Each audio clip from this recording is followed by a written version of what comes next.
Images exotiques et françaises ***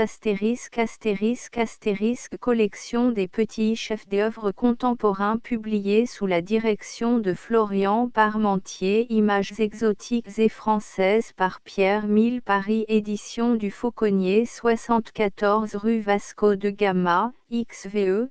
Pierre Mille, croquis par Florian Parmentier. Il a été tiré à part 20 exemplaires sur papier de Hollande, numéroté et paraphé par l'éditeur.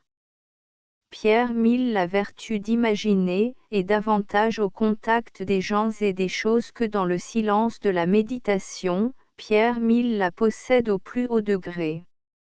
C'est en cela qu'il a le tempérament bien français, et c'est là ce qui explique tout le mécanisme de son art, si alerte, si prémésotier et si direct. Rien, chez lui, d'improvisé cependant.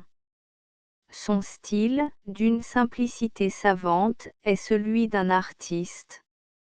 Et ses personnages n'ont rien de commun avec les pantins ou les silhouettes dont s'amusent les conteurs à la mode. Ce sont, le plus souvent, des types tels le monarque méridional que son indolence même engageant des aventures homériques ou rabelaisiennes, et qui se situe entre Don Quichotte et Tartarin, tel encore Nasreddin, figure populaire du sage d'Asie mineure, malicieux et résigné, naïf et sceptique, pitoyable et sublime, tel surtout le soldat de l'infanterie coloniale, Barnavo, en qui se sont reconnus tous les Français, ceux du peuple parce qu'il est gouailleur et sensible, crevard et endurant, indiscipliné et téméraire, buveur et élastique de corps et d'âme, les autres, parce qu'il a autant de préjugés que de liberté d'esprit, parce qu'il est conservateur, ennemi du gendarme et tout prêt à obtempérer, les uns et les autres,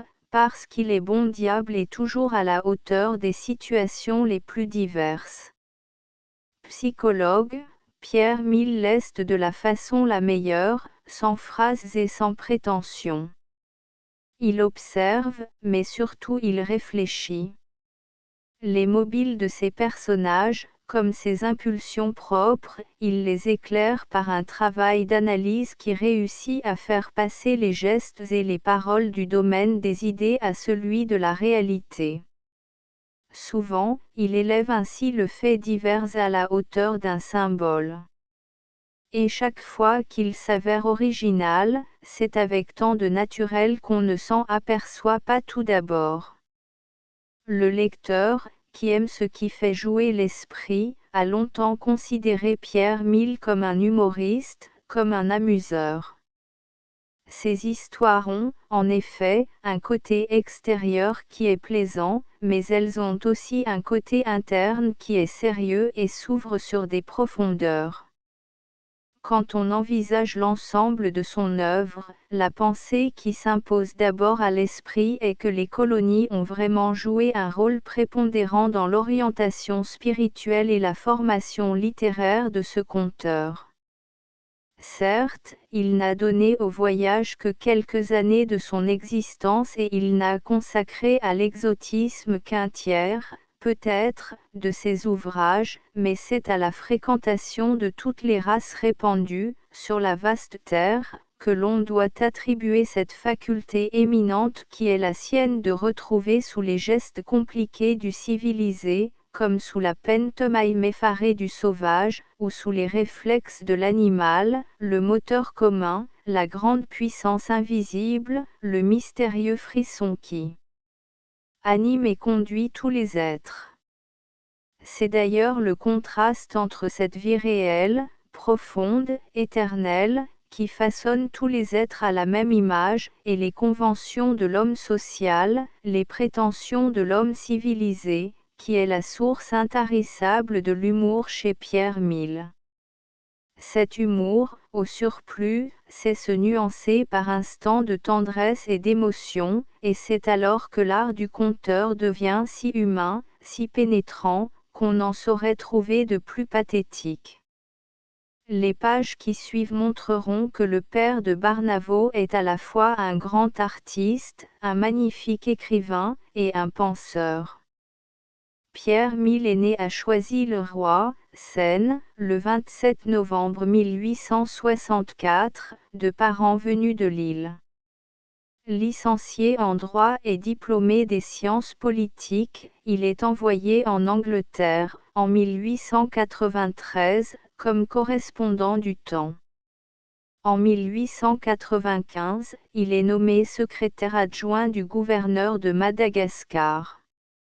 Les années suivantes, il parcourt le Congo, la Grèce, la Turquie, la Syrie, l'Égypte, l'Indochine, l'Inde, le Tonkin, le Sénégal. Rentré à Paris en 1903, il épouse une statuaire de grand talent, Yvonne Serruy, et collabore régulièrement au Temps, au Journal et à un grand nombre d'autres journaux et périodiques. Jusqu'en ces derniers temps, il siégeait au Conseil supérieur des colonies comme représentant de l'Afrique occidentale française. Il est officier de la Légion d'honneur, et l'Académie française lui a décerné le prix Lasserre. Florian Parmentier. Bibliographie chez Calment-Lévy, sur la vaste terre, 1906, Barnavo et quelques femmes, 1907, La biche écrasée, 1909, Caillou et Tilly, 1910, Louise et Barnavo, 1912, Le Monarque, 1914, Sous leur dictée, 1915, Nasreddin et son épouse, 1918, Trois femmes, 1920. Chez PV Stock, Paraboles et diversions, 1913. Chez Flammarion, La nuit d'amour sur la montagne, 1920. Chez Gécret, En croupe de Bellone, 1916, Le bol de Chine, 1920, Mémoire d'un dada besogneux, 1921. Chez J. Ferrangzi, Histoires exotiques et merveilleuses, 1921, L'ange du bizarre, 1921, Myrrhine, courtisane et martyr, 1922. Chez divers éditeurs, de Thessalie en Crète, Berger-Levrault, 1898, au Congo belge, à Colin, 1899, Le Congo léopoldien, Cahiers de la quinzaine, 1906, L'enfer du Congo léopoldien, Do, 1906, Campanurge ressuscita, Do, 1908, L'enfant et la reine morte, Do, 1908. Théâtre, L'angoisse, adaptation dramatique de Madame Cilia de Villars, Grand Guignol, Le satyre sentimental, pièce en 3 actes, en vers, Paris illustré. Préface à l'anthologie des humoristes français, Delagrave, 1913, aux forces morales aux États-Unis, de Madame Sophie Cheptel, Peyo, 1921, à Au pays de Batouala, du Dr Trottmann, Peyo, 1922. Traduction des enfants du ghetto, d'Israël Zanguil, avec une préface, Cray, etc. Images exotiques et françaises. Une exécution tissot portait d'un pas très doux la tête que le bourreau allait faire sauter.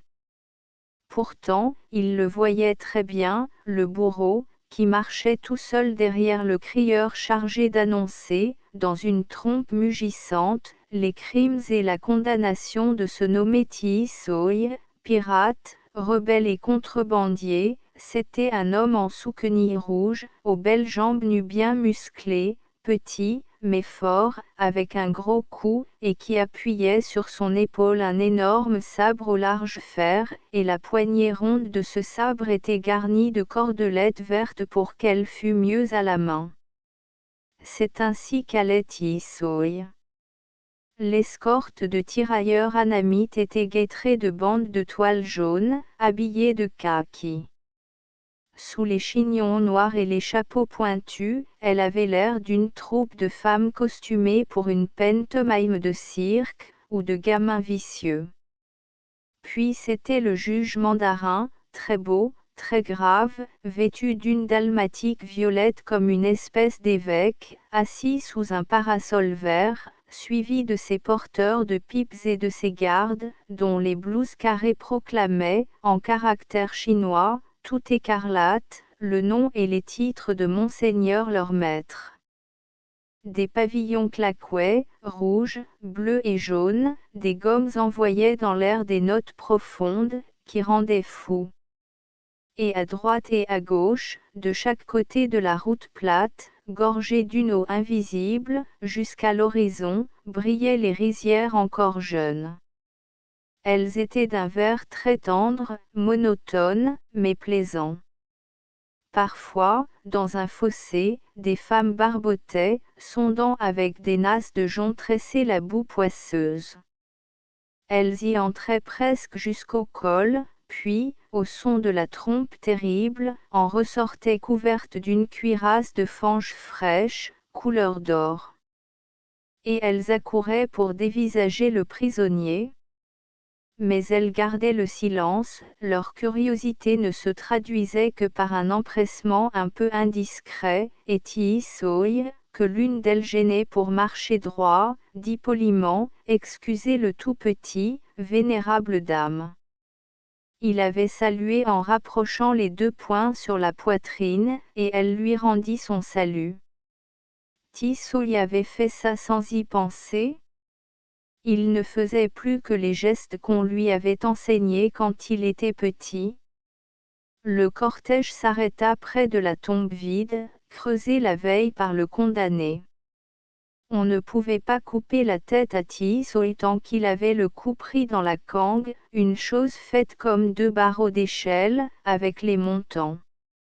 Alors, le bourreau se mit en devoir de couper un de ces barreaux avec un matchette, une espèce de grand poignard dont il aiguisa le fil contre son sabre, à la façon d'un maître d'hôtel qui frotte son couteau à découper contre un autre. Cette opération dura longtemps parce que le bois était très dur. Le bourreau travaillait à couper la cangue, et Tiisoï l'aidait. Je veux dire qu'il faisait tout son possible pour ne pas le gêner, il avait tout naturellement peur que le matchette ne lui fît mal.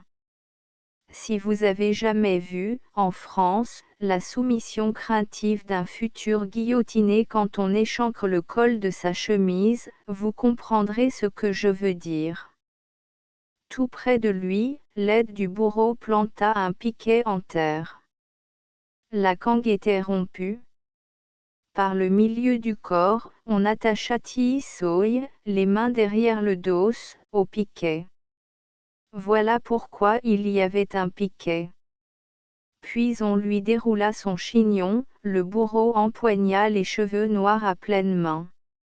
Le cou se tendit. Le bourreau tenait maintenant à deux mains son épée. Et il se balançait sur ses belles jambes, en le corps de Tiisoï demeura debout, collé au piquet. Et deux jets, sortant des carotides, montèrent un instant, épanouis au-dessus du cou, dans l'air net. La forêt. Ce fut dans la grande forêt que les Chinois moururent. Il ne faut pas dire comment ils moururent, il ne faut pas écrire pour écrire. Ils sont morts, n'est-ce pas, et voilà tout, et ils allaient vers le soleil. Beaucoup furent mangés par les Bangalas, car les Bangalas mangent les hommes. C'est un peuple très laid. Ils se font une incision qui va du nez au sommet du front, et y jettent des venins qui gonflent la peau. La cicatrice a l'air d'une crête, ils sont comme des coqs noirs et méchants. Et ils mangent les hommes. Les autres furent mangés par la forêt. Elle était monstrueuse et vide. Ils y marchèrent 5 mois, ne voyant le grand jour que si le fleuve venait à couper l'énorme moisissure verte.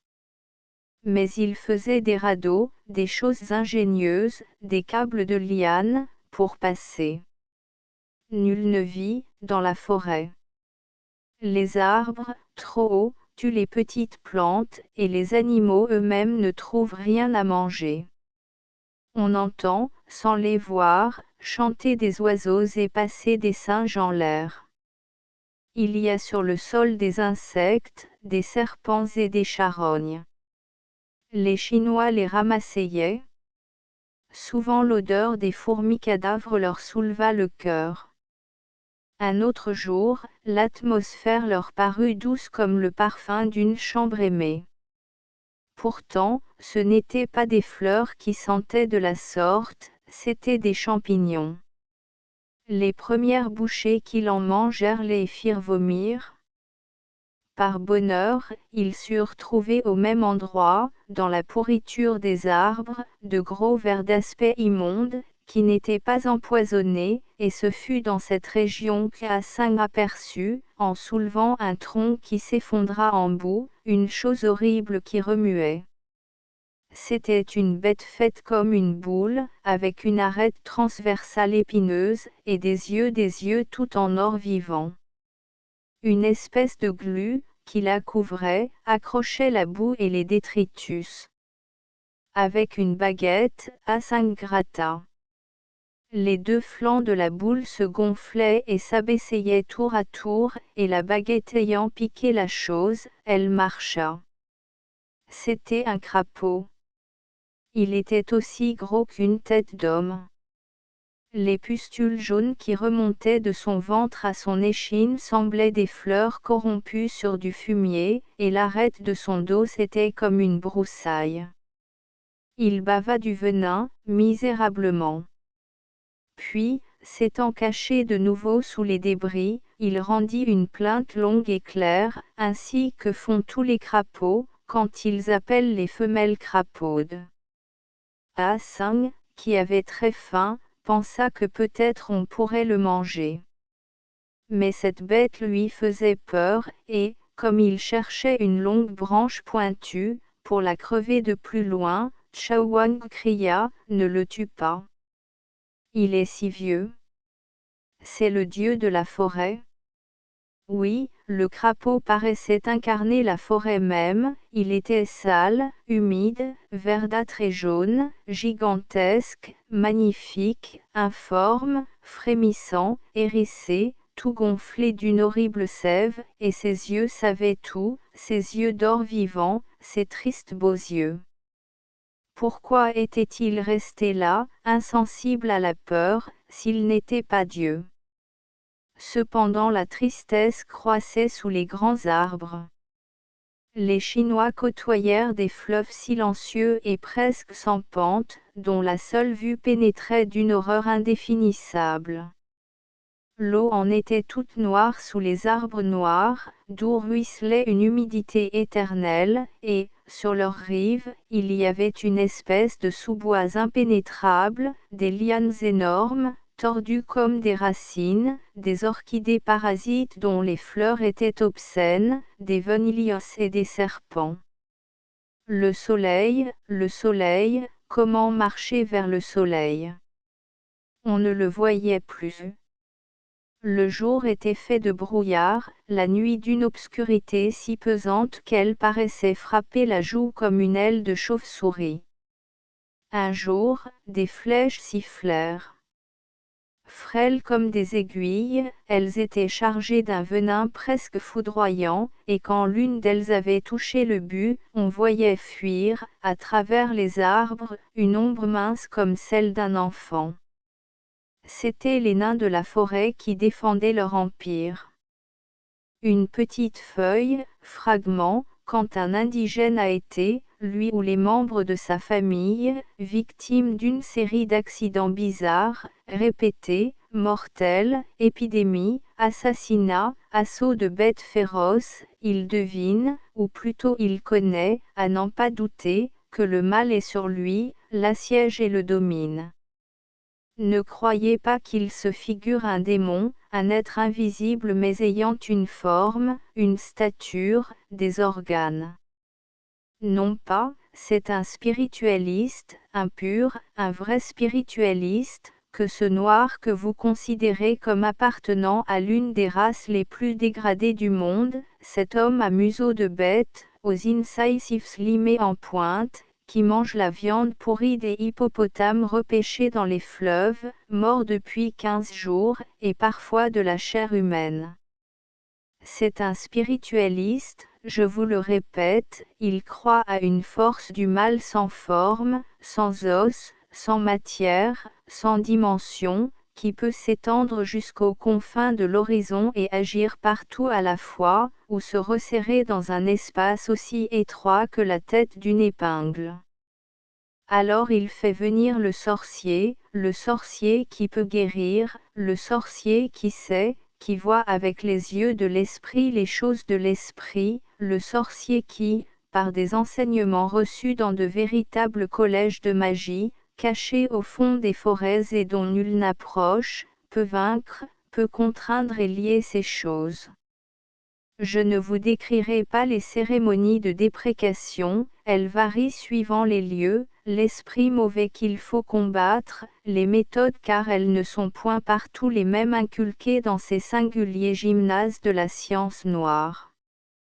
Ce qu'il faut que vous sachiez, sans y croire, bien entendu, c'est qu'il vient un moment où l'esprit mauvais est conquis, il est là, dans la main, parfois dans la bouche ou dans le souffle de l'opérateur.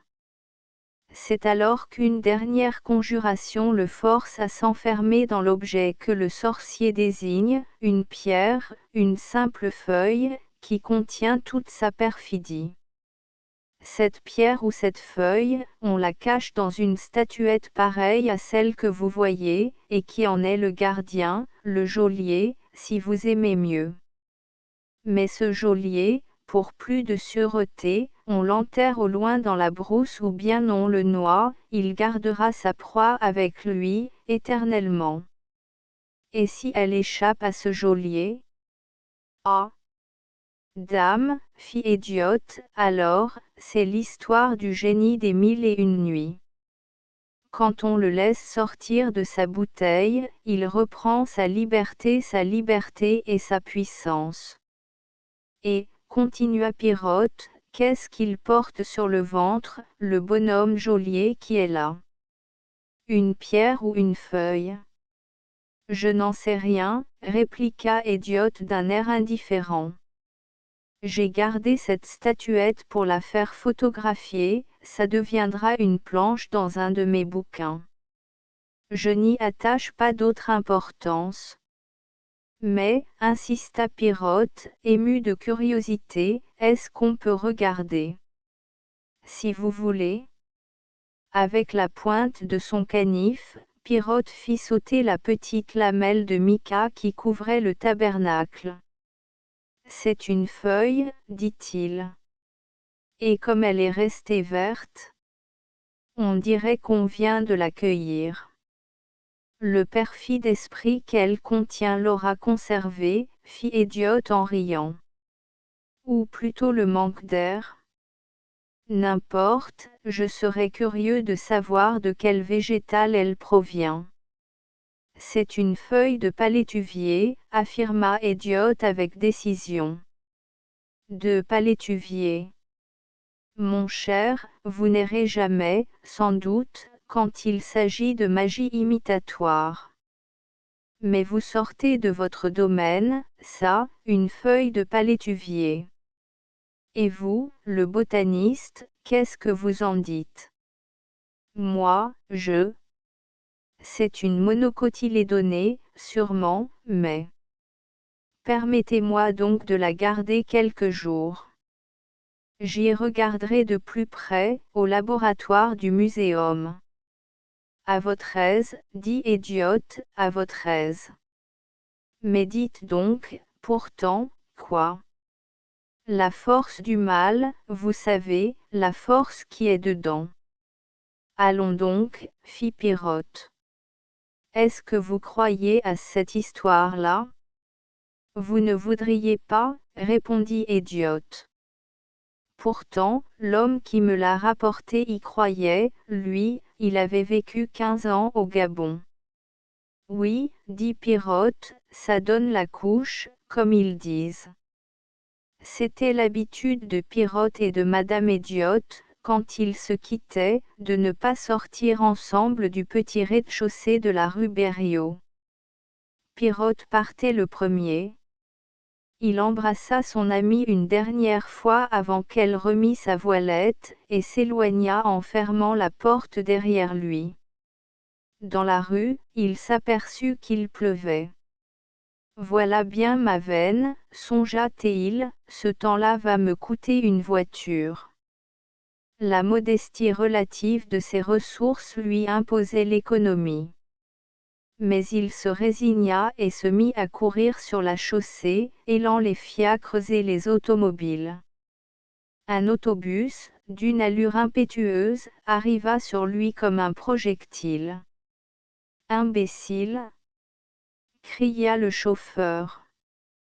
Pirot était conscient de la souplesse et de l'élasticité de ses muscles. Il coula sur cet homme injurieux un demi-sourire assuré et bondit sur sa droite. L'autobus devait passer à sa gauche, il avait tout son sang-froid, il l'avait calculé dans un éclair, le mouvement qu'il fallait accomplir.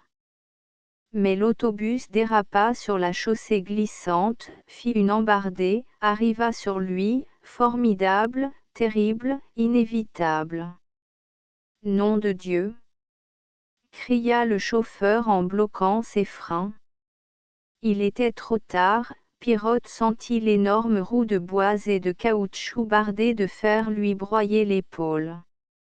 Et il n'éprouva rien, aucune douleur, uniquement l'impression mécanique de cet écrasement. Il eut toute sa lucidité, une effroyable lucidité, pour penser, si la roue ne s'arrête pas, elle va me passer sur la tête. Et la roue lui passa sur la tête. Le fleuve rouge s'était sur la route de ravitaillement, entre le poste de Polou et la Hauquet. Des ruisselets clairs dégringolaient la pente en faisant sonner les cailloux de leur lit, l'élan simple, droit, agile, de bambous gigantesques et grêles jetait dans l'air de l'exaltation et de la joie, et plus loin, bien au-dessus de nous, escaladant des falaises calcaires, grises et bleues, de grands arbres dressaient leurs troncs blancs, lisses comme des colonnes. Quand il n'y avait plus de bambous, les bananiers sauvages envahissaient la terre montueuse.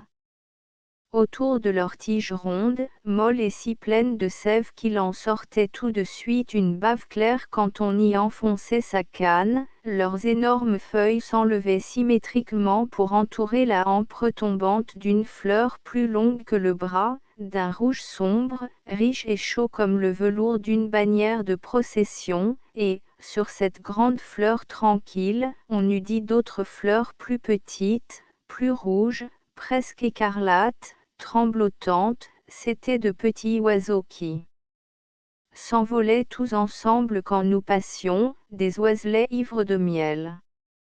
Le sol noir sentait la décomposition, la fécondité, les graines qui germent et les insectes car les insectes aussi ont leur odeur, quand darde le soleil d'été, et que leurs myriades presque invisibles, au milieu des herbes, et dans l'air sonore, et dans la terre sourde, volent, rampent, cassent, dévorent, aiment, chauffent leurs ufs et leurs chrysalides.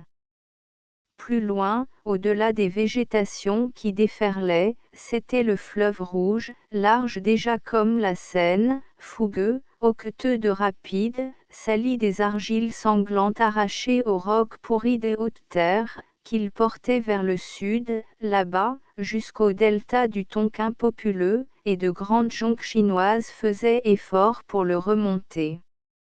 Lourdes, vastes, basses, patiemment elles allaient amont, aidées à la fois par une voile de paille tressée et par les rotins ferrés d'hommes qui couraient perpétuellement de l'avant à l'arrière, agiles, patients, infatigables, la peau d'un jaune qui tirait sur le noir et le roux, si courbé qu'il avait l'air de marcher à quatre pattes, et tout rapetissé par la distance. Ce n'est pas laid, tout de même, le fleuve rouge, d'ici, fit Barnavo. Printemps, c'était une présence. Je le sentais près de moi, depuis quelques jours. Invisible et bienveillant, il planait, frôlait, enveloppait. Au fond, je n'ignorais pas qu'il dût arriver. Chaque année, tôt ou tard, il vient, mais je ne sais comment, c'est toujours par surprise, et il est si fort, avec son air très doux, qu'il vous écrase. Les gens font ce qu'ils peuvent pour s'occuper d'autre chose, il y a des grèves, il y a des révolutions, il y a des armées en marche et des bateaux d'acier qui bougent. On voudrait croire que c'est l'important, on ne saurait. On sent dans tout son corps que cela n'est qu'une apparence, la vérité, la seule vérité à laquelle on pense, c'est qu'il est revenu. Je vous parle du printemps. Les premiers à savoir qu'il est chez nous, par un phénomène mystérieux, ce sont les objets inanimés. J'ai eu une petite amie, une très petite amie, elle n'avait que 13 ans. Mais ne pensez pas à mal, j'avais moi-même le même âge. Elle allait à l'école communale, dans un faubourg de Paris, et on lui donna un jour un devoir de style à composer sur le printemps. Elle me le fit lire. Je vois encore son écriture anglaise, qui était maladroite et enfantine. Et voici comment elle avait débuté, c'est le printemps, alors toutes les tables se mettent à sortir à la porte des cafés. J'étais un petit garçon qui avait déjà lu trop de livres, je ne possédais plus que des idées littéraires sur le printemps, mon esprit était faussé, cette manière de parler me parut choquante. Aujourd'hui, je la juge au contraire toute remplie d'un sens profond. Quand le printemps va venir, les tables de café le savent, et elles sortent toutes seules pour prendre l'air. Il fait encore très froid, le ciel est gris, tout le monde s'ennuie. Mais elles ont été renseignées par un instinct très sûr, elles sortent bravement et font des signes aux peinomas de Guayaquil, qui ont sauté de leur boîte pour se précipiter à l'aventure des chapeliers. Et après les objets inanimés, ce sont les infiniment petits qui sont avertis, les moucherons qui dansent au soleil, toute une poussière ailée qui semble naître des herbes encore pâles et souffrantes. Je me suis longtemps demandé d'où leur venait cet instinct prophétique, et tant que je n'ai pas commencé à vieillir, je n'y ai rien compris. Mais, à mesure qu'on prend de l'âge, il y a des sens qui s'aiguisent, c'est une compensation. On entend un peu moins bien, on y voit plus mal, mais l'odorat fait son éducation, il apprend à reconnaître dans l'air et dans les choses des parfums subtils qu'il ne distinguait pas auparavant. Voilà pourquoi, ainsi, je sais aujourd'hui que le printemps s'annonce par une nouvelle odeur du vent, et quelques jours plus tard par celle de la terre. C'est le vent qui vous prévient d'abord, parce qu'il est grand voyageur, qu'il va très vite, et qu'il thésaurise. Toutes les fois qu'il a passé sur une pousse verte ou une petite fleur, il lui vole un peu de son haleine, va plus loin, et recommence. À la fin, quand il nous arrive, il est déjà très riche, et, au premier rayon de soleil, tout ce qu'il porte avec lui s'exalte et se révèle. C'est à ce moment qu'on se dit, qu'est-ce donc, et qu'y a-t-il de changé? L'intelligence n'y entend rien, mais quelque chose d'inconscient, dans l'abîme de notre être, éprouve une espèce d'émotion frissonnante qui fait ouvrir les narines et battre le cœur. Cependant la terre est encore plus sensible que nous. Elle s'échauffe à son tour. Au-delà des taches blanches, rouges et noires que font les villes, les charrues l'ont ouverte et retournée, et les mottes de glèbe jettent en séchant vers le ciel l'expression d'une sorte de désir. C'est une odeur extrêmement vague, et pourtant très certaine, fraîche, saine, allègre, et de la même nature, bien que plus légère et plus fine, que celle des champs labourés après les grandes pluies de juillet et d'août. Elle pénètre jusque dans les cités, étonnant ceux qui les habitent, parce qu'ils n'en savent pas l'origine. On n'aperçoit encore rien sur le visage des hommes, mais les femmes prennent des traits, un teint, un port de taille tout neuf, un air à la fois plus conquérant et plus hardi. Qu'on m'enferme, si l'on veut, durant des années, dans une prison sans fenêtre, où je ne pourrai compter ni les jours, ni les saisons, mais qu'on me montre une femme, je saurai tout de même si le printemps est venu rien qu'à la façon dont elle marche, à quelque chose dans ses yeux, et à la façon dont elle respire. On a donc bien tort d'affirmer que les femmes ne sont pas sincères, elles ne cachent jamais rien de ce qu'il est réellement bon de connaître et salutaire de ressentir. Quelques jours plus tard, les bourgeons ont éclaté, et les oiseaux sont revenus. Ce sont alors les bruits du monde extérieur qui changent. D'abord, ils ne sont pas les mêmes, et personne ne l'ignore. Un univers où les oiseaux n'ont plus de voix, où les insectes ne bourdonnent pas, n'est pas semblable à celui où les moineaux saluent la lumière chaque matin, où les mouches font de la musique en dansant. Mais c'est aussi que les rumeurs les plus brutales sont toutes différentes dès qu'il leur faut passer à travers les feuilles, tandis que l'air même est plus sonore parce qu'il est plus sec. Peut-être aussi parce qu'il est plus lumineux, car je suis persuadé que la lumière influe sur les sons, et qu'un violon ne chante pas de la même manière au grand jour ou dans l'obscurité, par un temps gris ou quand le ciel est sans nuages, au printemps ou sous la neige. Tout cela est impondérable, indéterminé, impossible à prouver, on n'en a que l'impression et le pressentiment, mais les forces les plus grosses de l'univers ne se composent que d'actions imperceptibles et qu'on subit sans parvenir à les mesurer, et il ne faut pas s'étonner que le sang et la sève des végétaux, des bêtes et des hommes subissent d'incompréhensibles changements, alors que dans l'obscurité perpétuelle et l'égalité de température des celliers, le vin même est sensible à la saison nouvelle, et s'émeut et bouillonne. Il y a, au moment du printemps, des correspondances inexplicables entre l'animé et l'inanimé, des passages de l'un à l'autre, des crises de résurrection. Et l'esprit n'y peut rien saisir, il n'y a pas de phrase à découvrir dans la nature, il n'y a pas de mélodie. C'est seulement comme des accords qui s'enchaîneraient les uns aux autres. Presque tous sont joyeux, mais brusquement il en éclate quelques-uns qui sont pathétiques, déchirants, et vous laissent pénétrer d'un sentiment d'enthousiasme. On croit savoir pourquoi on vit, illusion, mais délicieuse. Je me souviens d'un pays, à l'autre bout de la terre. L'ordre des saisons y est renversé.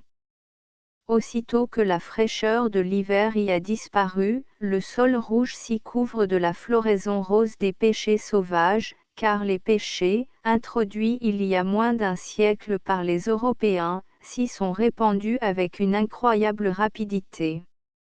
Vers le milieu de novembre, tous les sommets de ces régions incultes prennent la couleur des seins d'une femme amoureuse, et les petites filles qui descendent aux rizières arrachent en passant quelques-unes de ces branches fleuries.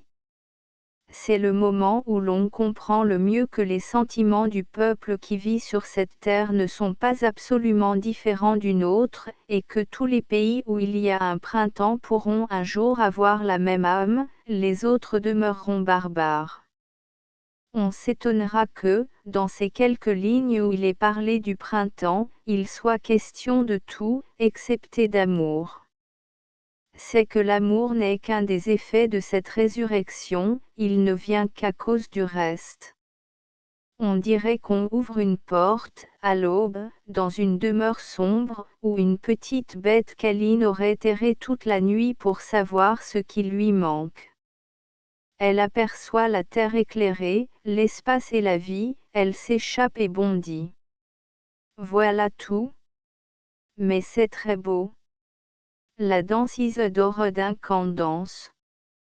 Elle danse, et il y a aussi ses bras qui s'allongent ou se plient, cachent à demi sa tête légère ou lui font une couronne, ses doigts qui, quelquefois, font le geste des joueuses de flûte, quelquefois se lèvent un peu pour dire « c'est là-bas, entendez-vous ». Là-bas il y a un bruit. Mais où? Elle veut être une très jeune fille qui joue, au bord de la mer, avec des osselets. Elle est couchée, toutefois elle danse toujours. Comment fait-elle, pour avoir l'air de danser, étendue ainsi, et presque sans mouvement? Elle lance les osselets, ils retombent, elle les rattrape, elle voit la mer, on la voit comme elle, son corps s'harmonise à la forme des vagues, et la couleur de ces petites choses polies, qu'elle suit dans l'air, amuse ses yeux ingénus. Maintenant, la flotte grecque arrive, pleine de jeunes hommes victorieux. Elle l'entend de loin, il y a des buccins qui sonnent sur les flots. Il faut qu'elle court au-devant des guerriers, et la voilà qui court en effet. Sa poitrine est gonflée d'air, ses bras, ses coudes et ses épaules accompagnent le mouvement de ses pas, et elle galope littéralement, dans la joie, dans la pure joie cruelle du triomphe, avec une foule d'autres petites filles comme elle, qu'on ne voit pas, mais qui existent, parce que son geste les crée. Elle crie à ses vainqueurs qu'ils sont des vainqueurs, elle leur demande s'ils ont beaucoup tué, s'ils rapportent des dépouilles, s'ils sont riches, s'ils épandront leurs richesses. Eux, ils s'en vont, riant sans doute, chargés d'armes et d'or, au milieu de ce cortège, de cette joie qui grandit, de cette course qui se hâte, de cette danse toujours plus vive. Je ne sais pas si c'était cela, le péant des Grecs, mais c'est sûrement ainsi que danse une race très jeune, qui ne pense pas à la pitié, qui ne s'attendrit pas, qui est joyeuse, purement joyeuse. J'ai vu cela dans des pays très lointains, chez des peuples très barbares. Seulement, ici, il n'y a plus de rudesse que dans le fond des choses, non dans l'apparence. Toute cette férocité s'idéalise, se transforme, s'envole, et à la fin, dans la demi-lumière, le sol seul étant un peu plus éclairé, cette danse a l'air de s'achever sur de la nue. Isidore revient. Elle est un jeune Size, qui a lutté du poing, et renversé son ennemi, et gagné de la gloire. Ses gestes le disent silencieusement, toute la scène est là sous nos yeux, les premiers coups portés, les feints, les parades, la fuite simulée, puis l'attaque, le retour sur l'adversaire qui cède, elle le presse, il s'effondre, ses poings se baissent, il est à terre. Et qu'un tel spectacle devrait être farouche, qu'il inspirerait plutôt de l'horreur et de la répugnance. Mais ce n'est plus qu'un jeu, ce n'est plus qu'un poème, il n'y a là qu'une vierge qui s'amuse et s'enchante du récit d'un combat. Et quand elle s'arrête enfin, le bras levé, fière, exaltée, raidie dans sa tunique d'adolescent, c'est une statue, c'est la victoire immortalisée. On applaudit. Alors elle salue, non pas comme une ballerine, mais d'un geste singulier, ingénu, primitif, presque gauche, comme une fille des champs interdites qui manque sa révérence. Et elle revient encore en bacchante, des pampres dans les deux mains, et des fleurs.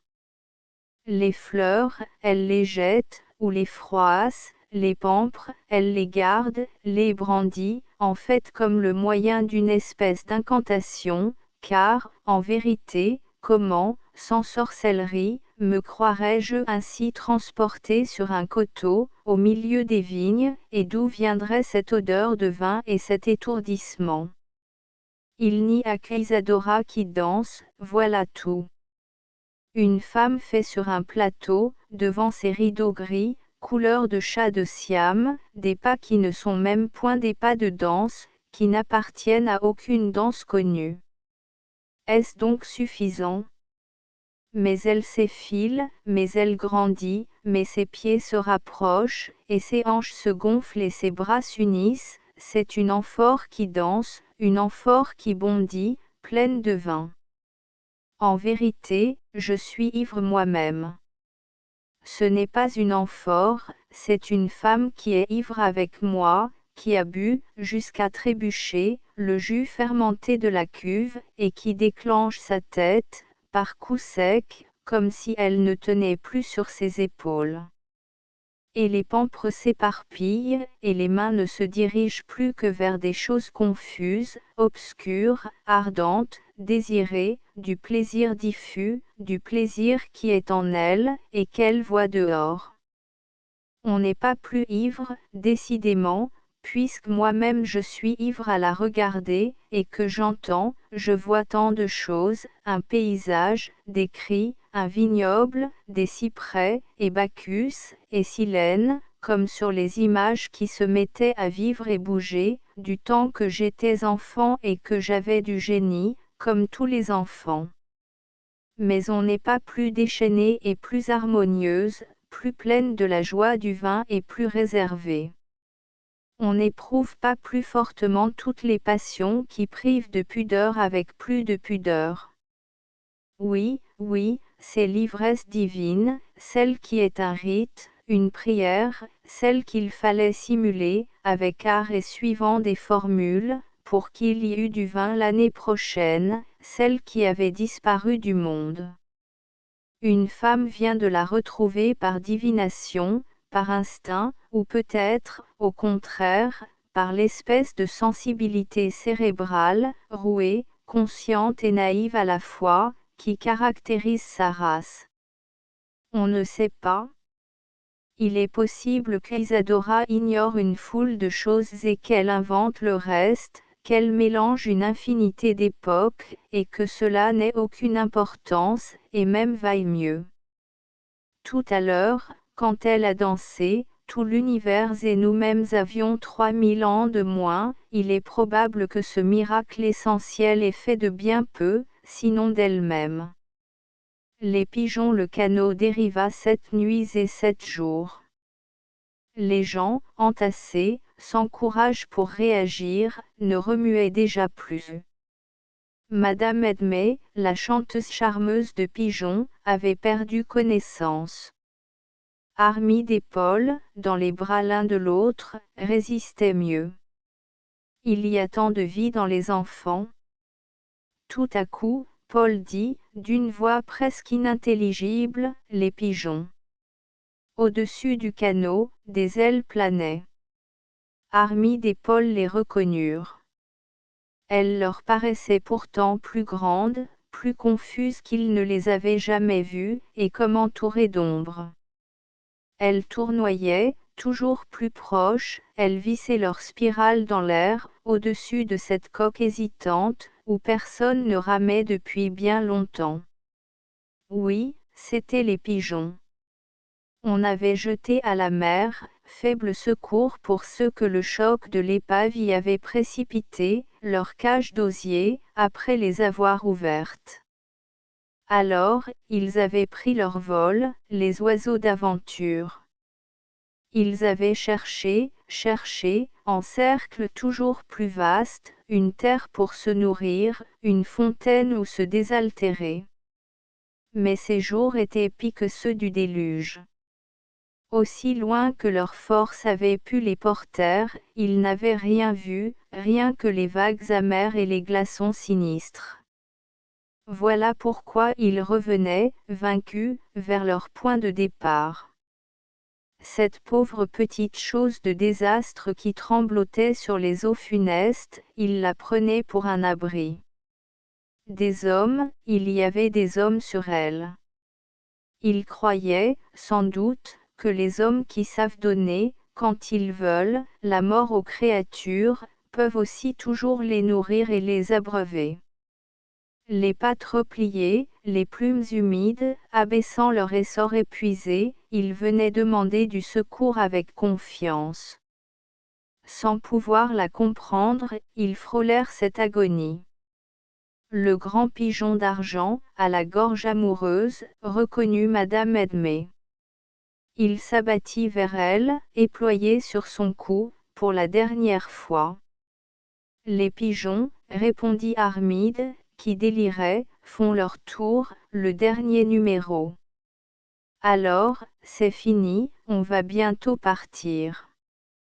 Et ce fut bientôt après, comme elle avait dit, qu'Armide et Paul s'en allèrent au pays où l'on dort toujours.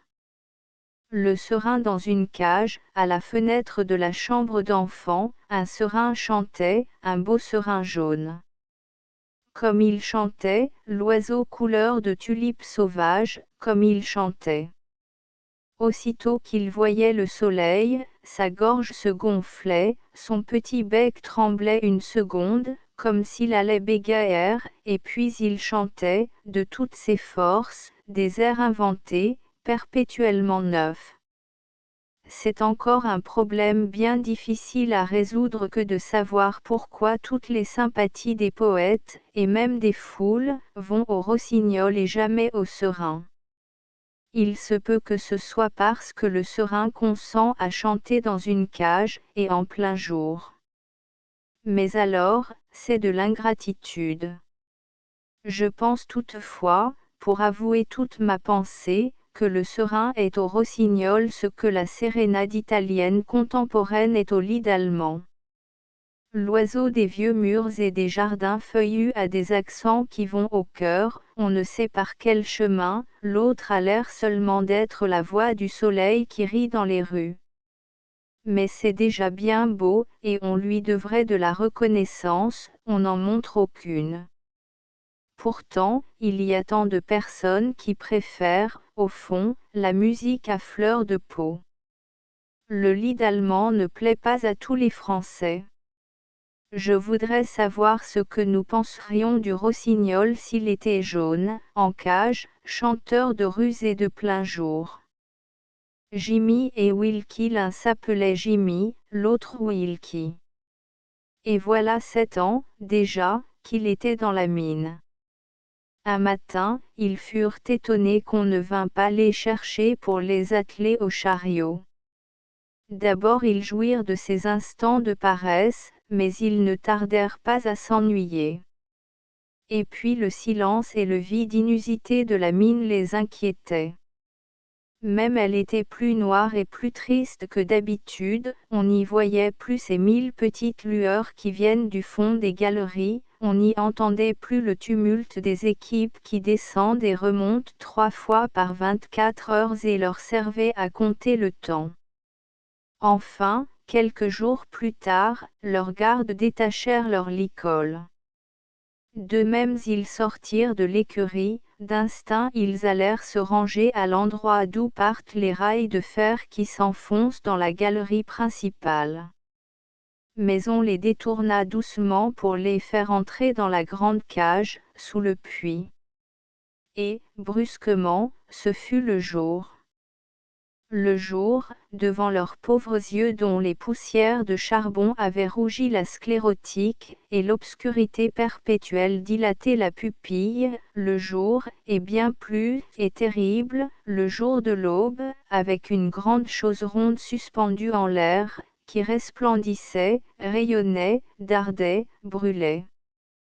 Errant, fous de terreur, ils agrippèrent leurs sabots de derrière dans la glaise humide, levèrent la tête, secouèrent comme des sacs les hommes pendus à leur tête.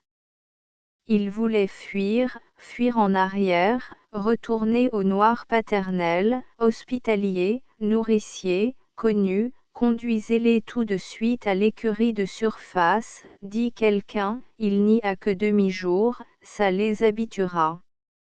Et insensiblement, en effet, ils s'habituèrent. Il y avait dans cette écurie des choses tout à fait extraordinaires, des mouches, par exemple, et aussi des animaux plus gros, qui volaient comme des mouches, des moineaux, qui venaient hardiment piquer un grain d'avoine et restaient ensuite en équilibre au milieu du vide, tant qu'ils voulaient. Et puis on fit sortir Jimmy et Wilkie, et on les mit dans un pré. Ils connurent alors les couleurs, qu'il ignorait. Jamais ils n'avaient vu de vert. Quelquefois, dans la mine, on leur avait apporté des bottes d'herbe, mais ces herbes leur semblaient à peu près aussi noires que tout le reste de ce qui les entourait.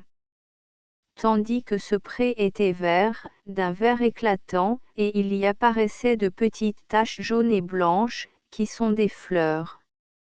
Ils apprirent ainsi qu'on pouvait distinguer le goût des choses par leurs nuances, et ceci leur fut sujet d'infinie méditation. D'autres expériences leur montrèrent qu'il fallait associer, presque toujours, l'impression de lumière et celle de chaleur, le froid et l'obscurité. Rien n'était plus déconcertant, ils avaient toujours su que le froid et la chaleur sont noirs, également noirs. Enfin, dans ce monde qu'ils venaient de découvrir, la vue n'était pas limitée. Elle s'étendait on ne savait où, bornée seulement par du bleu ou du gris, et ce bleu ou ce gris, on ne le rencontrait jamais, il demeurait inaccessible. Toutefois, ces magies n'avaient qu'un temps.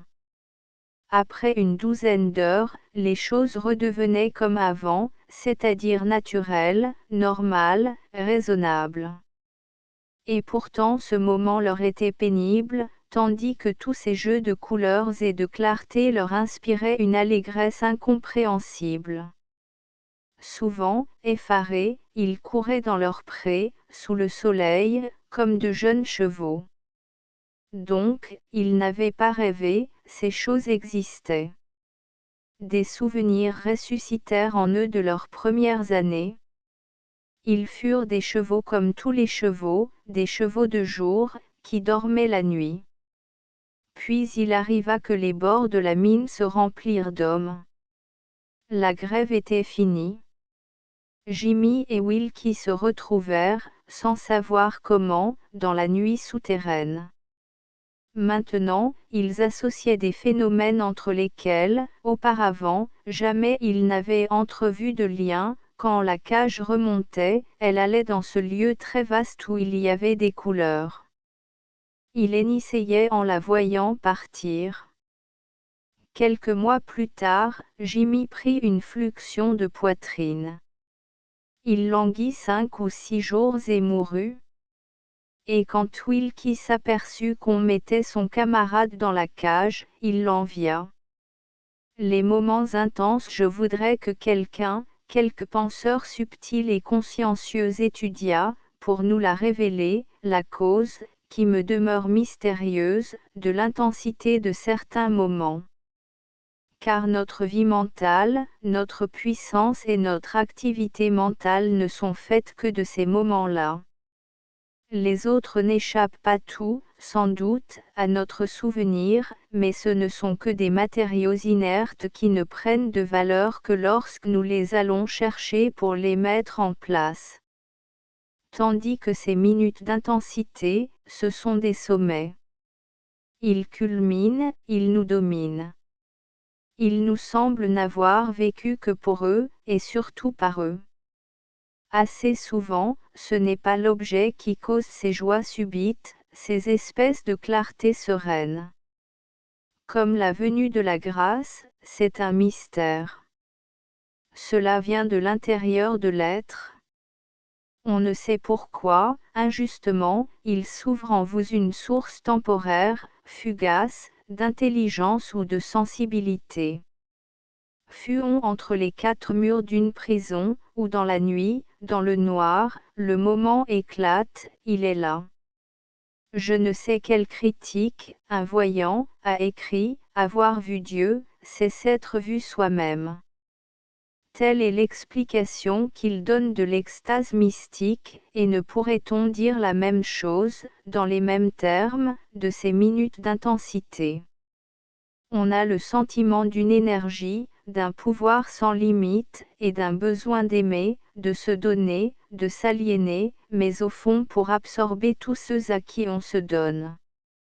D'autres fois, on croit qu'il y a une cause, mais, à y bien regarder, elle est si faible que ce n'est certes pas d'elle que vient la puissance, elle est seulement comme l'onde électrique qui motive la cohérence d'un tube de télégraphie sans fil. Celui-ci ne fait qu'ouvrir le grand courant, jusque-là inerte, et qui maintenant va faire jouer les touches de l'appareil Morse. Et c'est peut-être moins encore, puisqu'après tout, ici, cette onde électrique n'est même pas nécessaire. Et alors on en vient à se demander si, quand il y a une vraie cause, une grande cause, on ne se trompe pas, cependant, en lui attribuant la crise. Il y a tant d'autres instants, forts, déchirants ou sublimes en soi, des morts d'êtres aimés, des amours triomphants ou déçus, des succès, même inespérés, qui ne nous ont laissé aucun souvenir, n'ont exercé aucune action. Le vulgaire résume d'un mot, on n'était pas disposé. Et vous le savez bien, n'est-ce pas, qu'il y a des livres que vous avez lus déjà une fois, 2 fois, 3 fois, vous les avez lus, et voilà tout. Par hasard, vous les reprenez, et voilà que vous êtes, cette fois, bouleversé, transformé. Vous avez compris, vous avez un autre cerveau, par-dessus l'autre, maître de l'autre, plus plein, plus complet, vous êtes renouvelé. Et il en est de même pour les paysages, pour les tableaux, pour les hommes et les femmes que vous rencontrez. Vous ne saurez jamais pourquoi, certains jours, ils ont cessé d'être étrangers, pourquoi, au lieu de rester les objets de votre jugement, ils vous ont fait bondir en pénétrant en vous, devenus vôtres, et fécondants. Et cela vient si bien, sans doute, des profondeurs de l'inconscient, que ces moments précieux et sacrés sont beaucoup plus fréquents dans la jeunesse, alors que les sources de la vie sont encore toutes fraîches. Cela est si vrai que les causes de ces enthousiasmes profonds nous paraissent à distance si frivoles ou indignes qu'on aurait envie de les oublier, si on pouvait. Et puis on sent que ce serait de l'ingratitude. Plus on a eu, dans ces années d'ignorance et de conquête, de tels moments salutaires, où il semble qu'on pénètre dans un monde nouveau, plus on a de chances d'être ensuite un artiste ou un homme d'action, suivant que c'est en pensant, en rêvant ou en agissant qu'on éprouva ces joies, les seules qui fassent que la vie vaille d'être vécue. Le tact. Je suis né, nous sommes tous nés ne connaissant d'abord l'univers que par nos mains tremblantes, ardentes, indécises, toujours tendues. Des combinaisons de poids, de volume, de toucher et de forme, puis le mariage de ces combinaisons avec des impressions de couleur et des calculs de distance, tels furent nos débuts dans la vie sensitive. De tous nos sens, le tact fut celui qui s'éveilla le premier, mais notre bouche n'exhalait encore que des vagissements inutiles, et quand nous sûmes parler, nos yeux seuls restèrent conscients, avec nos oreilles, notre goût, notre odorat. Eux seuls apprirent à s'exprimer, alors que les sensations du toucher s'enfonçaient dans les profondeurs de notre inconscient, elles y demeurent larvaires, avortées, indéveloppées, parce qu'elles sont muettes et sourdes. Comptez le nombre des mots, des métaphores, des images qui, dans notre langue et dans toutes les langues, se rattachent au toucher, que la tribu vous en va sembler misérable. On dirait même qu'elle est sur le point de disparaître, qu'elle s'appauvrit, dégénère. C'est que jamais nous n'enrichissons nos impressions de tact par elles-mêmes, en les analysant, en les creusant, en les définissant dans leurs qualités essentielles ou particulières, mais par des emprunts au vocabulaire des autres sens, par une mosaïque de cailloux volés dans d'autres carrières, et sous laquelle ces impressions restent écrasées. Dites-moi s'il est un amant, à moins qu'il ne soit aveugle ou peut-être sculpteur, qui, dans l'obscurité d'une nuit sans astre, puisse reconnaître, au seul savoir de ses mains, le visage de sa maîtresse.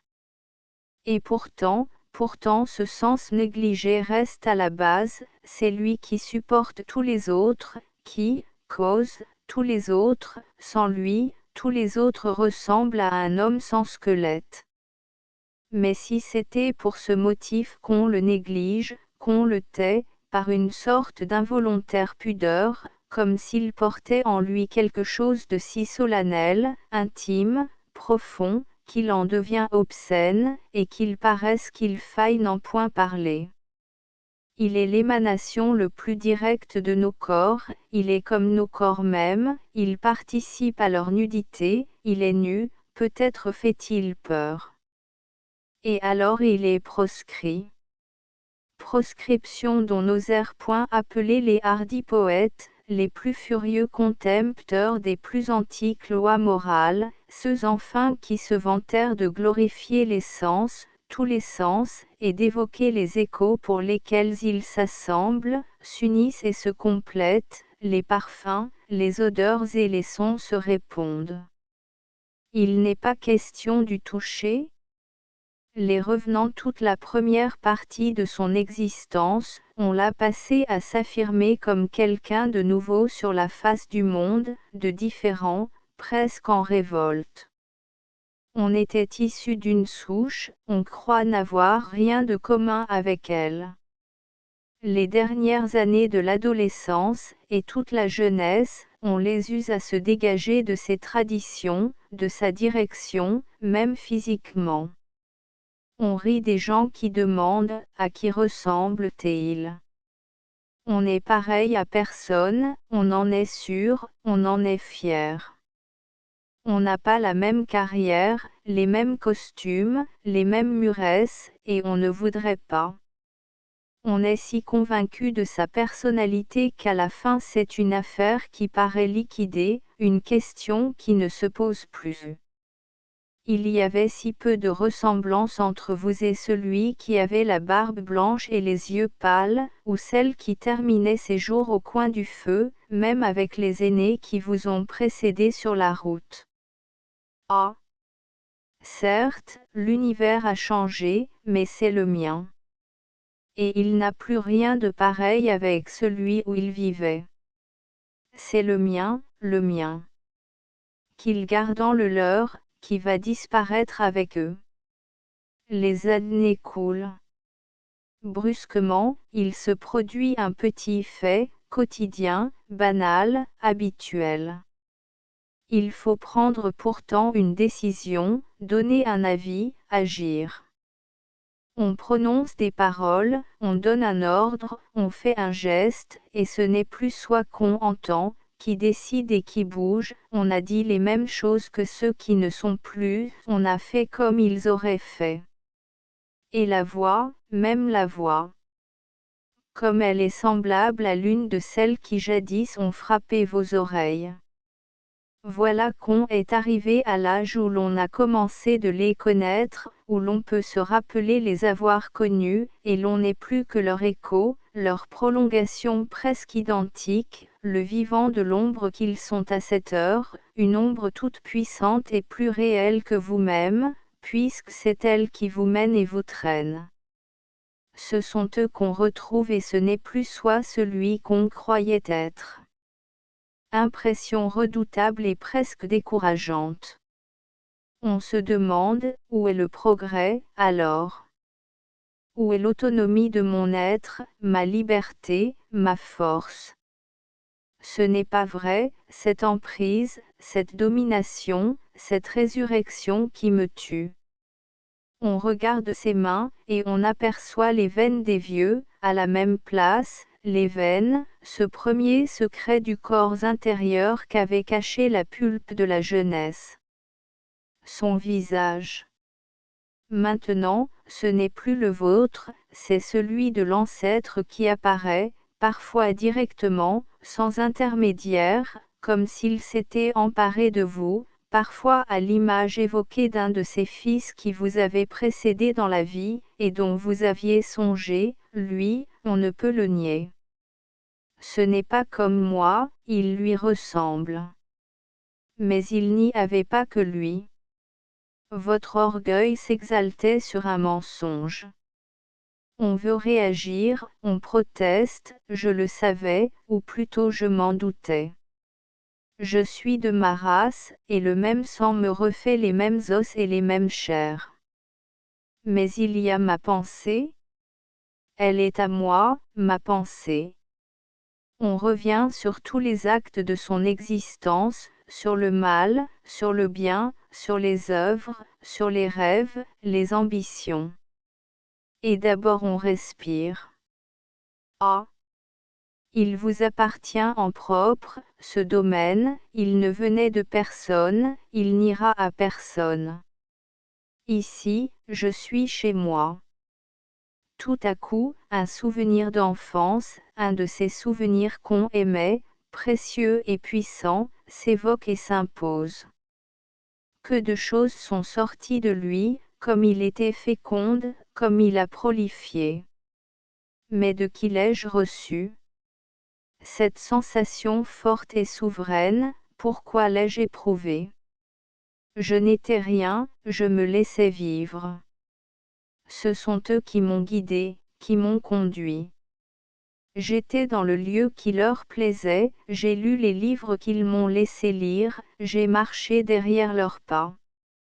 Et il ne faut pas que je mente, cette façon que j'ai de regarder la terre, c'est l'homme de qui je descends qui me l'a pris, je me le rappelle bien.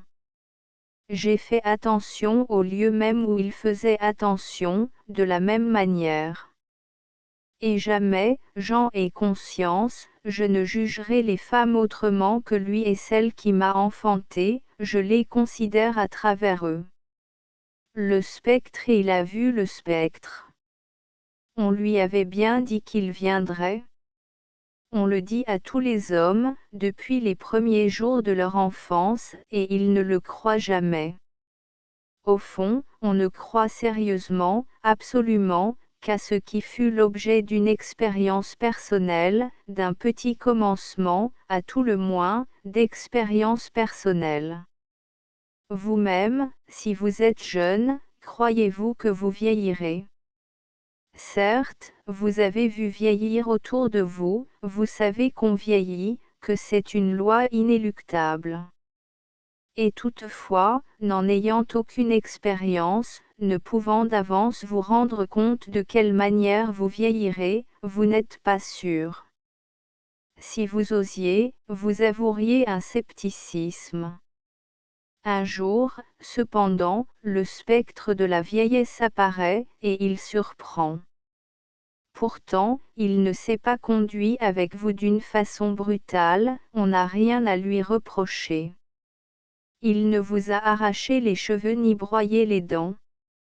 Vous êtes toujours le même en apparence, et le signe qu'il fait aujourd'hui, vous vous souvenez maintenant que, parfois déjà, il l'avait fait, seulement vous n'aviez pas compris. Vous aviez moins d'appétit, vous vous êtes contenté de vous enorgueillir d'une vertu nouvelle nommée sobriété. Vous étiez plus sensible au froid, vous vous êtes ingénument applaudi de votre prudence. Vous éprouviez moins de joie devant la nouveauté inattendue des faits et des apparences, ou bien moins d'étonnement et d'indignation, vous appeliez cette froideur sagesse. Et cependant quelque chose aurait pu vous avertir, la diminution du plaisir conscient qu'ont à de voir chaque année se renouveler les saisons, naître une feuille sur un arbre, une feuille verte, vivante, amoureuse du vent, de la pluie ou du soleil, mourir un fruit qui rougit ou se dore, jaunir la cime des arbres ou tomber la première neige qui vous fait dire « Quel bonheur !» Elle est toute blanche, sortons bien vite pour marcher dessus. Et voilà que ces événements immenses ne vous font plus rien. On aurait dû frémir d'inquiétude, on n'y a pas pensé. Brusquement, il y a une petite maladie qui vous prend. Rien de grave. Un fiacre qui vous heurte dans la rue et vous froisse un muscle, ou bien un rhume qui vous fait tousser, ou bien un accès de fièvre, vieux rappel de vieux voyages. Toutes choses qui vous sont arrivées 20 fois. Ah! Le goût qu'avaient les maladies dans la jeunesse. Comme on voudrait encore le sentir, comme on était abattu, écrasé, brûlant, puis glacé, et comme on réagissait. Le mal vous faisait l'effet d'un accident ridicule, d'une irrégularité passagère, d'une espèce d'injustice qui n'aurait qu'un temps. Et on ne se trompait pas, ça n'avait qu'un temps. On se retrouvait ensuite le même, et souvent mieux, comme purifié, purgé, entraîné, plus maigre, plus sec, plus vivant. Et d'ailleurs on n'avait jamais pensé qu'il en pût être autrement. Il faut de ces mots terribles, qui ne pardonnant pas et qui vieillissent précisément avant l'âge, pour qu'un jeune homme se dise « je ne serai plus ce que j'ai été ». Il s'indigne seulement d'être arrêté pour quelques minutes dans sa course.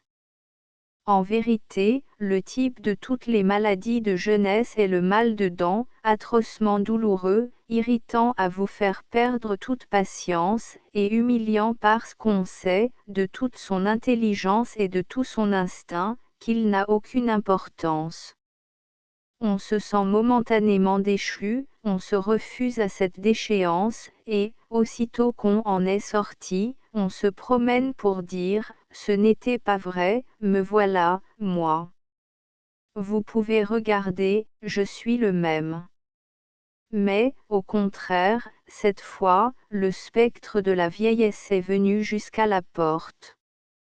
Il l'a entr'ouverte, on a vu sa laide figure.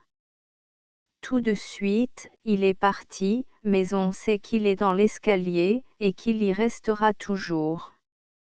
Jadis, on vivait en avant. Voici qu'on apprend à goûter le charme de la minute présente, on ne la laisse fuir qu'avec peine, on porte à la perfection l'art de la prolonger. On l'avait regardé venir, on le regarde sans aller. C'est que l'angle sous lequel on considérait l'univers a changé. C'est en vain qu'il y a quelques années la réflexion vous disait qu'on y occupe moins de place qu'une fourmi sur une montagne, on ne le savait que par l'intelligence, on ne le croyait pas. À cette heure, on en a conscience comme de la chaleur ou du froid, sans effort, sans que la volonté y soit pour rien. J'ai éprouvé une sensation analogue car c'est une sensation, ce n'est pas un raisonnement. Après mon premier grand voyage autour de la Terre, j'eus physiquement l'impression que la Terre était ronde et qu'il me serait désormais impossible de la concevoir autrement. Auparavant, on me l'avait bien dit, mais je consentais seulement à l'admettre, et après je n'y pensais plus, cela fait une grande différence. Chose curieuse, il ne résulte pas de ce nouvel état d'esprit une diminution de l'idée qu'on se fait de sa propre valeur, c'est comme une sécurité singulière qui vous vient. Je ne sais quoi vous a révélé que toute action avait son résultat, à l'instant même où, personnellement, on constatait une certaine insensibilité à la volupté de l'action. De là à concevoir quelque mépris pour la manière, à perdre la timidité dont on était pénétré toutes les fois qu'il fallait agir ou exprimer une pensée, dans la crainte qu'il y eût peut-être mieux, comme action ou comme pensée, il n'y a qu'un pas. On le franchit. On s'exprime ou on marche sans songer comment on s'exprime et comment on marche. On est ce qu'on est, pour la première fois. Et c'est ce qu'on appellerait vieillir. On préfère bénir la destinée, on s'habitue. On a vu le spectre, et on s'habitue. table des matières page une exécution 9 la forêt 11 une petite feuille 13 le fleuve rouge 17 printemps 18 la danse 22 les pigeons 25 le serein 26 Jimmy et Wilkie 27 les moments intenses 29 le tact 31 les revenants 32 le spectre 35 imprimerie nouvelle l'avenir. Illisible. Astérisque astérisque astérisque End of the Project Gutenberg e-book images exotiques et françaises astérisque astérisque astérisque Updated editions will replace the previous one the all editions will be renamed. Creating the works from print editions not protected by US copyright law means that no one owns a United States copyright in these works. So the Foundation, and you, can copy and distribute it in the United States without permission and without paying copyright royalty. Special rule, set forth in the general terms of use part of this license, apply to copying and distributing Project Gutenberg symbol marque commerciale electronic works to protect the Project Gutenberg symbol marque commerciale concept and trademark. Project Gutenberg is a registered trademark, and may not be used if you charge for an e-book, except by following the terms of the trademark license, including paying royalty for use of the Project Gutenberg trademark. If you do not charge anything for copy of this e-book, complying with the trademark license is very easy. You may use this e-book for nearly any purpose such as creation of derivative works, report, performance and research. Project Gutenberg e-books may be modified and printed and given away. You may do practically anything in the United States with e-books not protected by US copyright law. Redistribution is subject to the trademark license, especially commercial redistribution.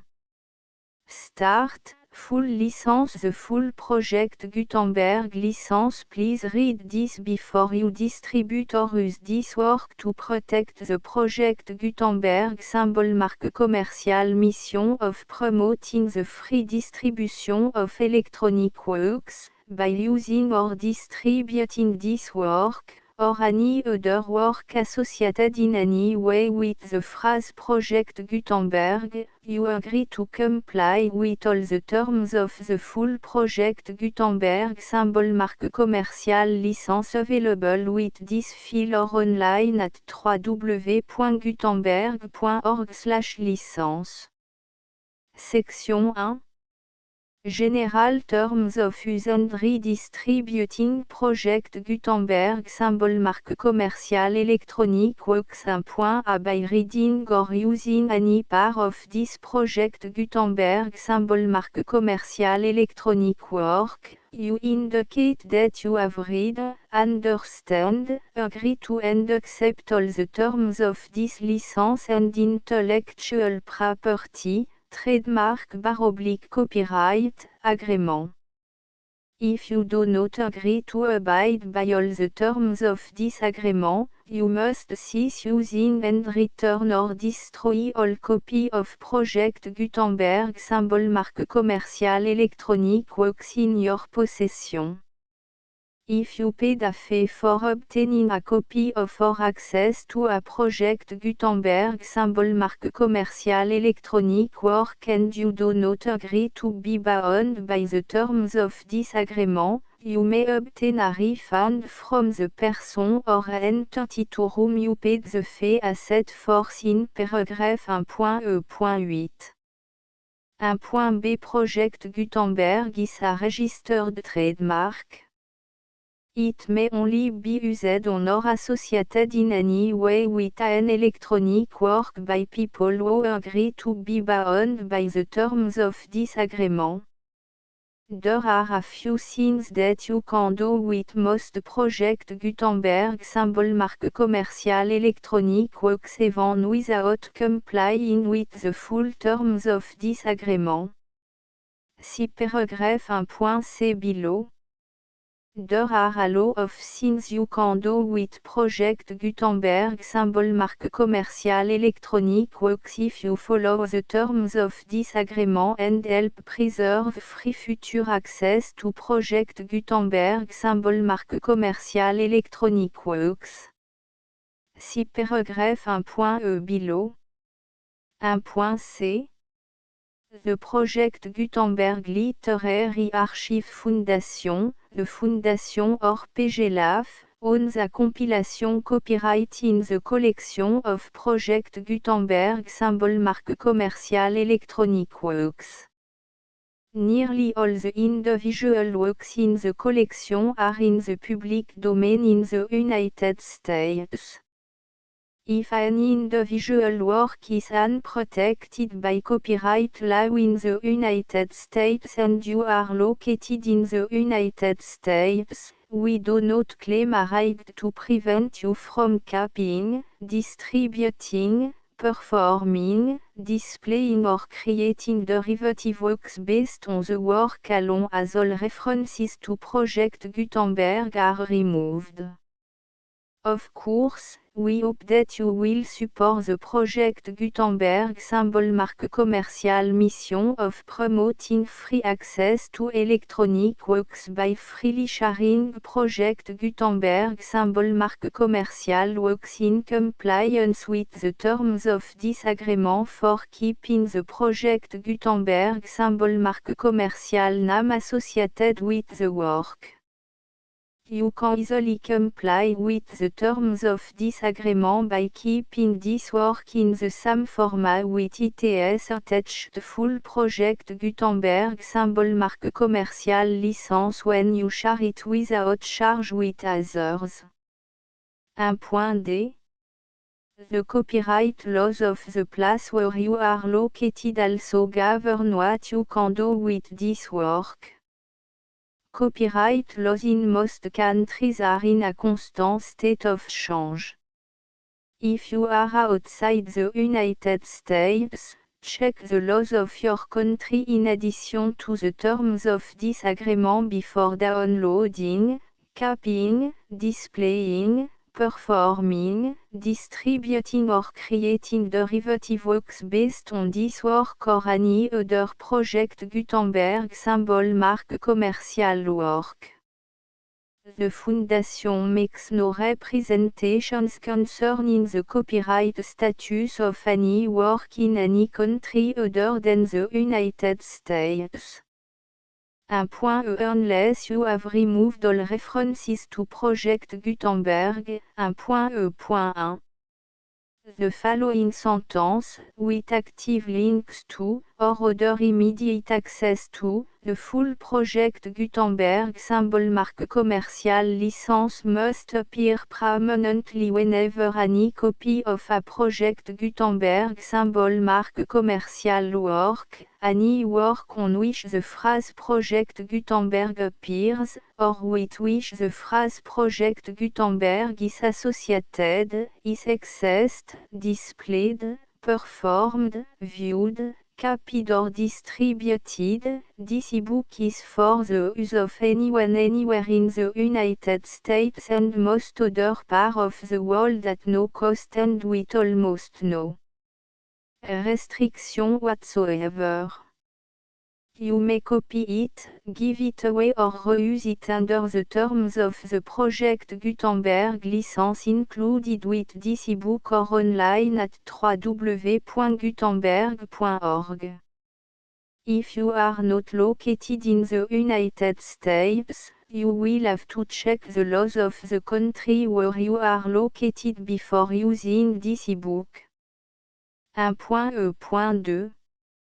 If an individual project Gutenberg symbol marque commerciale electronic work is derived from texts not protected by US copyright law, does not contain a notice indicating that it is posted with permission of the copyright holder, the work can be copied and distributed to anyone in the United States without paying any fees or charge. If you are redistributing or providing access to a work with the phrase Project Gutenberg associated with or appearing on the work, you must comply either with the requirements of paragraphs 1.e.1 through 1.e.7 or obtain permission for the use of the work and the Project Gutenberg symbol marque commerciale trademark asset force in paragraphs 1.e.8 or 1.e.9. 1.e.3 If an individual project Gutenberg symbol marque commerciale electronic work is posted with the permission of the copyright holder, your use and distribution must comply with both paragraphs 1.e.1 through 1.e.7 and any additional terms imposed by the copyright holder. Additional terms will be linked to the Project Gutenberg symbol marque commerciale license for all works posted with the permission of the copyright holder found at the beginning of this work. 1.e.4 Do not unlink or detach or remove the full Project Gutenberg symbol marque commerciale license terms from this work, or any file containing a part of this work or any other work associated with Project Gutenberg symbol marque commerciale. 1.e.5 Do not copy, display, perform, distribute or redistribute this electronic work, or any part of this electronic work, without permanently displaying the sentence set forth in paragraph 1.e.1 with active links or immediate access to the full terms of the Project Gutenberg symbol marque commerciale license. 1.e.6 You may convert to and distribute this work in any binary, compressed, marked up, non-proprietary or proprietary form, including any word processing or hypertext form. However, if you provide access to or distribute copy of a Project Gutenberg symbol marque commerciale work in a format other than plain vanilla ASCII or other format used in the official version posted on the official Project Gutenberg symbol marque commerciale website, www.gutenberg.org you must, at no additional cost, fee or expense to the user, provide a copy, a means of exporting a copy, or a means of obtaining a copy upon request, of the work in its original plain vanilla ASCII or other form. Any alternate format must include the full Project Gutenberg symbol marque commerciale license as specified in paragraph 1.e.1. 1.e.7 Do not charge a fee for access to, viewing, displaying, performing, copying or distributing any Project Gutenberg symbol marque commerciale works unless you comply with paragraph 1.e.8 or 1.e.9. 1.e.8 You may charge a reasonable fee for copy of or providing access to or distributing Project Gutenberg symbol marque commerciale electronic works provided that you pay a royalty fee of 20% of the gross profit you derive from the use of Project Gutenberg symbol marque commerciale works calculated using the method you already use to calculate your applicable tax. The face ode to the owner of the project Gutenberg symbol marque commerciale trademark, BU et HAS agreed to donate royalty under this paragraph to the project Gutenberg Literary Archive Foundation. Royalty payment must be paid within 60 days following each date on which you prepare, or are legally required to prepare, your periodic tax returns. Royalty payment should be clearly marked as sent to the project Gutenberg Literary Archive Foundation at the address specified in section 4, Information about donation to the project Gutenberg Literary Archive Foundation. You provide a full refund of any money paid by a user who notifies you in writing, or by email, within 30 days of receipt that is / does not agree to the terms of the full project Gutenberg symbol marque commerciale licence. You must require such a user to return or destroy all copy of the works possessed in a physical medium and discontinue all use of and all access to other copy of Project Gutenberg symbol marque commercial works. You provide, in accordance with paragraph 1.f.3, a full refund of any money paid for a work or a replacement copy, if a defect in the electronic work is discovered and reported to you within 90 days of receipt of the work. You comply with all other terms of this agreement for free distribution of Project Gutenberg symbol marque commercial works.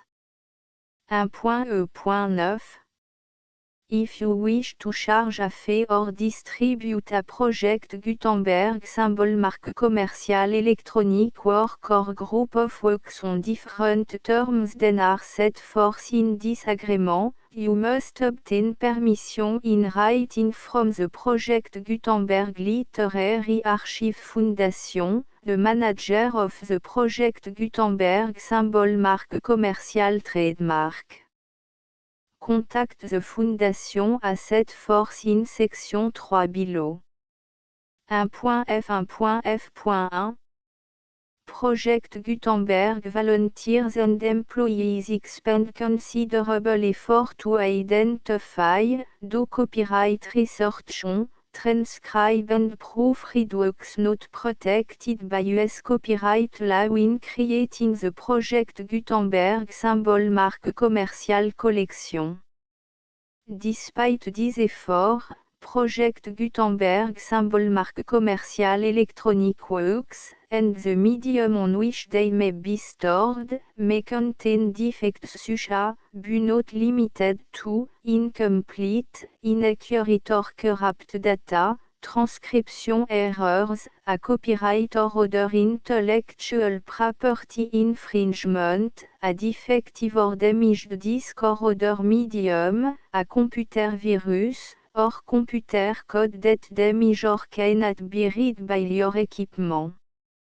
1.f.2 Limited warranty, disclaimer of damage, except for the right of replacement or refund described in paragraph 1.f.3, the Project Gutenberg Literary Archive Foundation, the owner of the Project Gutenberg symbol marque commercial trademark, and any other party distributing a Project Gutenberg symbol marque commercial electronic work under this agreement, disclaim all liability to you for damages, costs and expenses, including legal fees.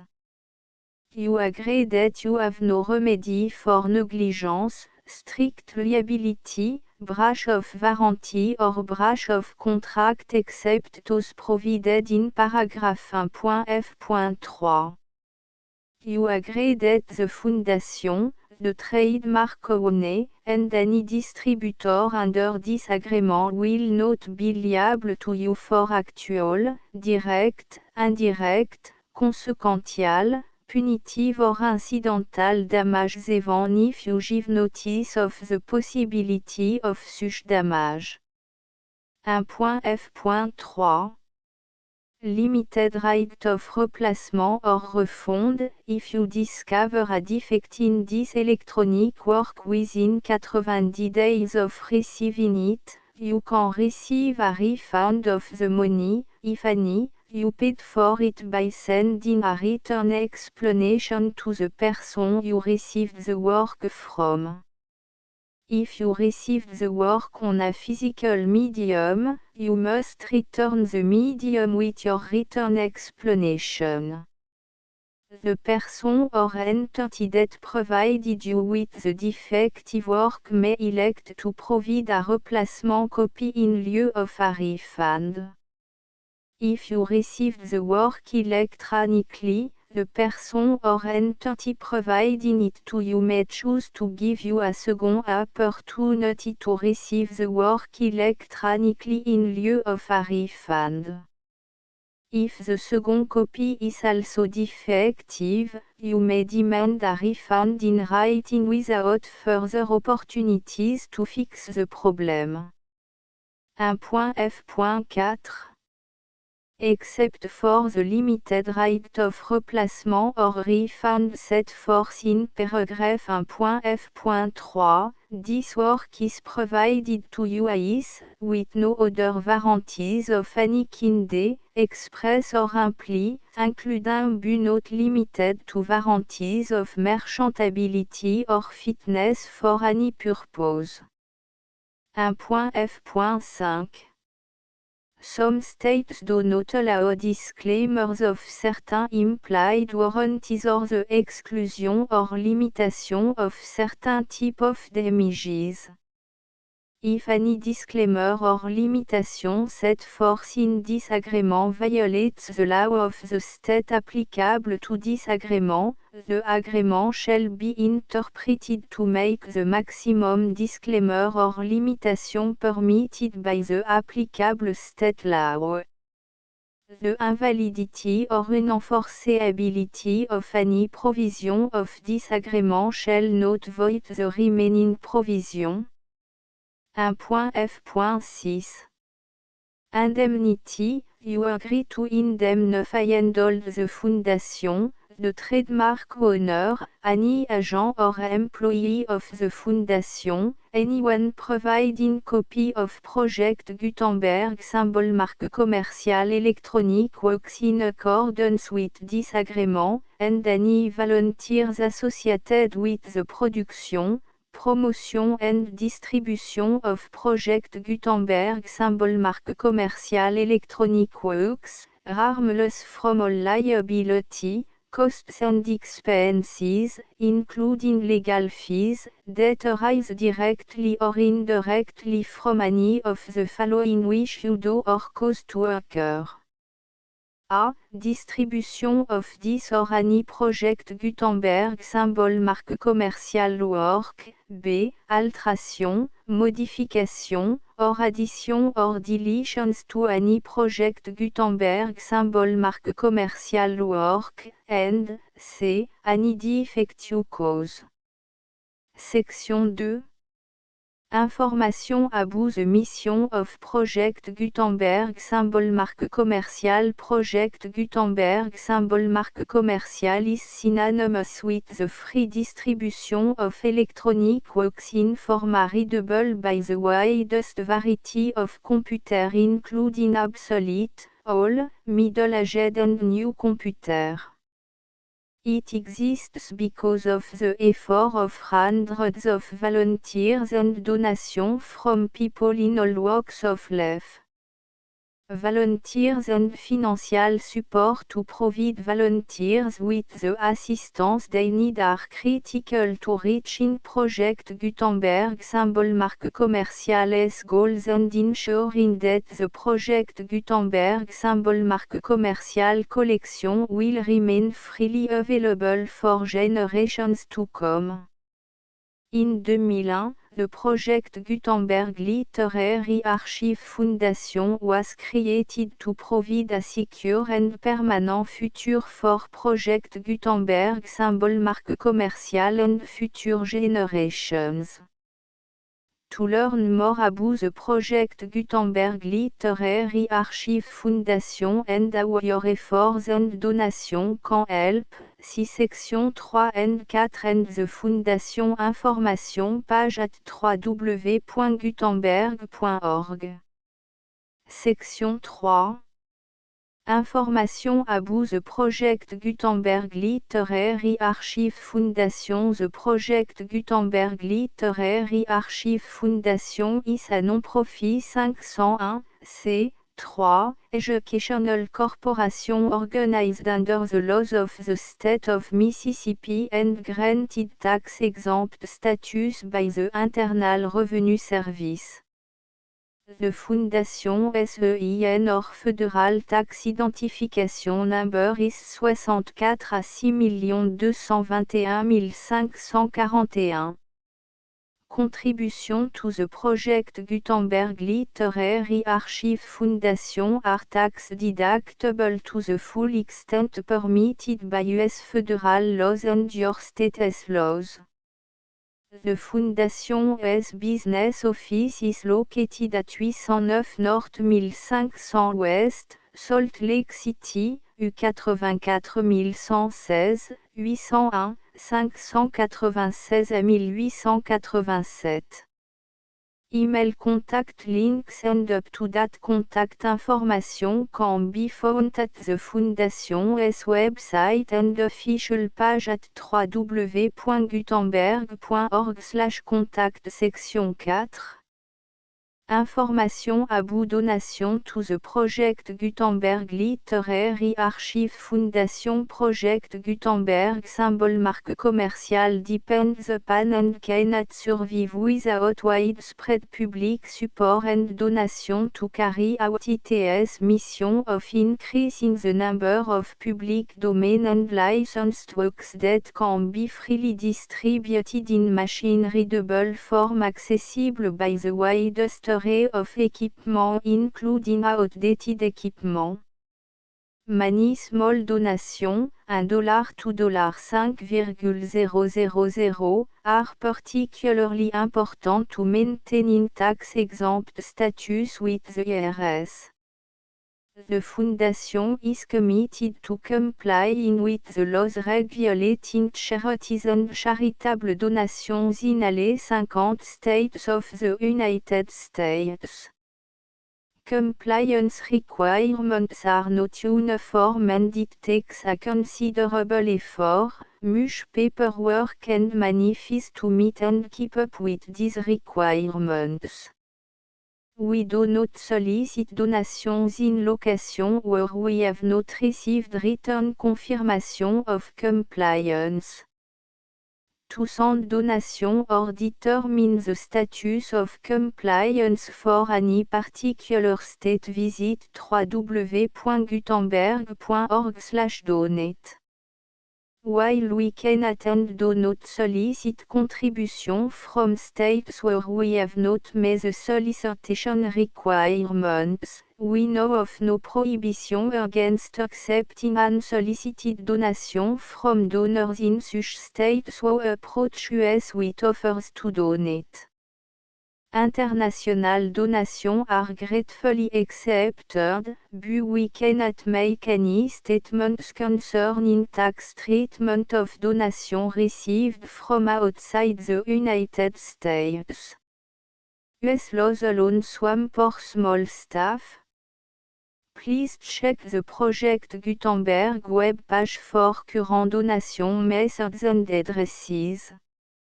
Donations are accepted in a number of other ways including checks, online payments and credit card donations. To donate, please visit www.gutenberg.org/donate. Section 5. Général Information Abou Project Gutenberg Symbol Marque Commerciale Electronic Works Professor Michael S.R. was the originator of the project Gutenberg Symbol Marque Commerciale concept of a library of electronic works that could be freely shared with anyone.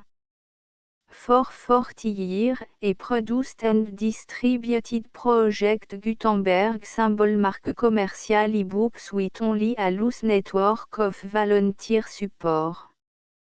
Project Gutenberg symbol marque commerciale e-books are often created from several printed editions, all of which are confirmed and not protected by copyright in the US unless a copyright notice is included. Thus, we do not necessarily keep ebooks in compliance with any particular paper edition. Most people start at our website which has the main page search facility, www.gutenberg.org. This website includes information about Project Gutenberg symbol marque commerciale, including how to make donation to the Project Gutenberg Literary Archive Foundation, how to help produce our new ebooks, and how to subscribe to our email newsletter to read about new ebooks. Images exotiques et françaises Pierre Mille Bibliographie Une exécution La forêt Une petite feuille, fragment, Le fleuve rouge Printemps La danse Les pigeons Le serein Jimmy et Wilkie Les moments intenses Le tact Les revenants Le spectre Table des matières The Full Project Gutenberg Licence